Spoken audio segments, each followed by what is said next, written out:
Top quality और consistent performance के लिए सिर्फ सिल्वर पंप नाम याद रखना। खबर रूस पर यूक्रेनी ड्रोन ब्रिगेड का कहर। ज़ापोरिज़िया में ड्रोन से बम वर्षा की गई है।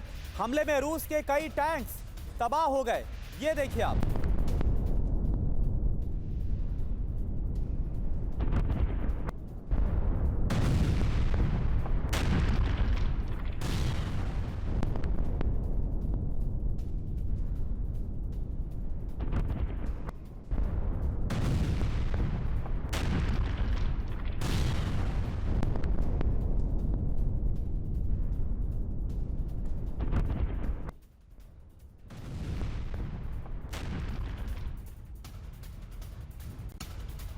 तो देखिए, सबसे अहम खबर यही है कि रूस का रुख इस वक्त बहुत ज्यादा आक्रामक नजर आ रहा है। जर्मनी ने जो ऐलान किया है, जिस तरह से यूरोपीय देश और तो और अमेरिका भी अब लॉन्ग रेंज हथियार देना चाहता है यूक्रेन को, उसके फैसले के बाद रशिया गुस्से में है। यूक्रेन को लॉन्ग रेंज हथियार देना खतरनाक साबित होगा, क्रेमलिन ने कह दिया है। जर्मनी का फैसला ठीक नहीं है, ये सरासर गलत है। फैसले से शांति की कोशिश कमजोर होगी, ये कहा है क्रेमलिन ने।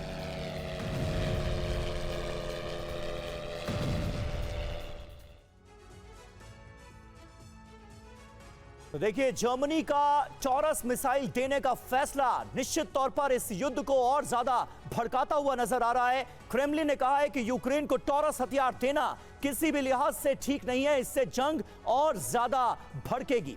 ये क्रेमलिन का बयान हम आपको दिखा रहे हैं। और जर्मनी का ये जो टॉरस अटैक हुआ है, ये जो बयान, ये जो ऐलान सामने आया है, ये निश्चित तौर पर रूस के लिए बहुत बड़ी वार्निंग है। कमांडर भारद्वाज, किस तरह से आप देख रहे हैं इस पूरे डेवलपमेंट को, क्योंकि टॉरस मिसाइल देना खतरनाक कदम साबित हो सकता है, ये सीधे तौर पर रूस ने बता दिया है और ये भी कह दिया है कि हम तो यही मानेंगे कि अगर ऐसा होता है कि सीधे सीधे यूरोपीय देश और यहां तक कि अमेरिका हमारे खिलाफ जंग में उतर आया है। देखिए, पुतिन का जहां तक सवाल है, वो हमेशा से ये कहते आए हैं कि नेटो भड़का रहा है इस वॉर को। जी, यूक्रेन जो है वेस्ट का एक प्रॉक्सी है जो कि इस वॉर में लगाया जा रहा है। अब जब वेस्ट ये कह रहा है और जब यूरोप खासकर कि हम इसको पूरे लॉन्ग रेंज मिसाइल्स भी देंगे, तो इसका मतलब जैसे मनीष ने बताया कि एकदम साफ है कि वो रशिया के ऊपर डायरेक्ट अटैक करेंगे। अगर डायरेक्ट अटैक रशिया के ऊपर उन मिसाइलों से होता है तो रशिया भी नहीं चूकेगा।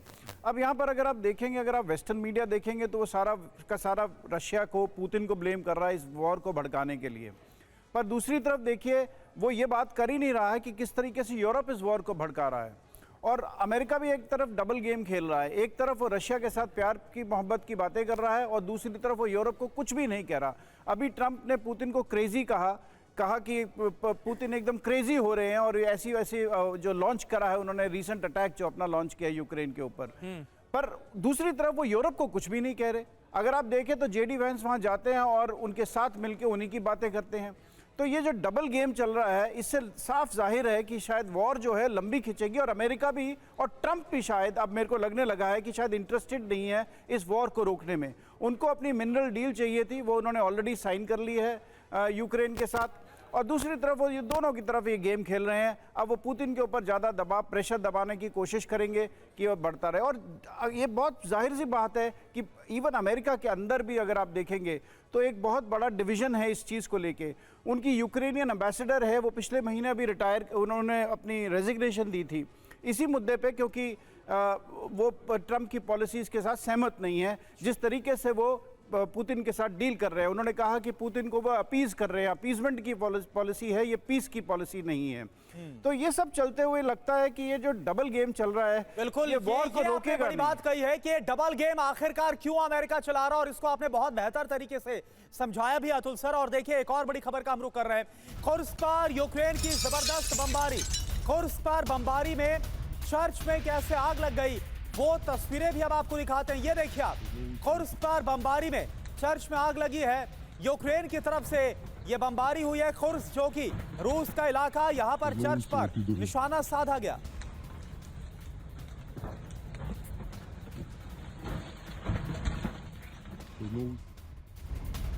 तबाही का सिलसिला लगातार जारी है। अहम खबर खार्किव से भी है। खार्किव में यूक्रेन का भीषण प्रहार हुआ। यूक्रेनी ड्रोन ब्रिगेड ने यहां बमबारी की। हमले में रूस के कई ठिकाने ध्वस्त हो गए।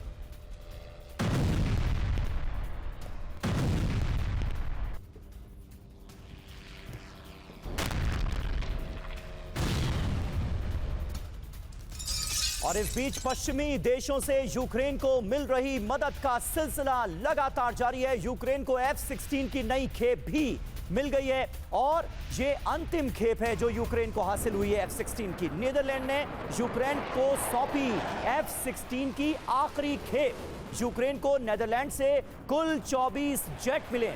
जुलाई 2024 में सौंपा गया था पहला F-16 विमान।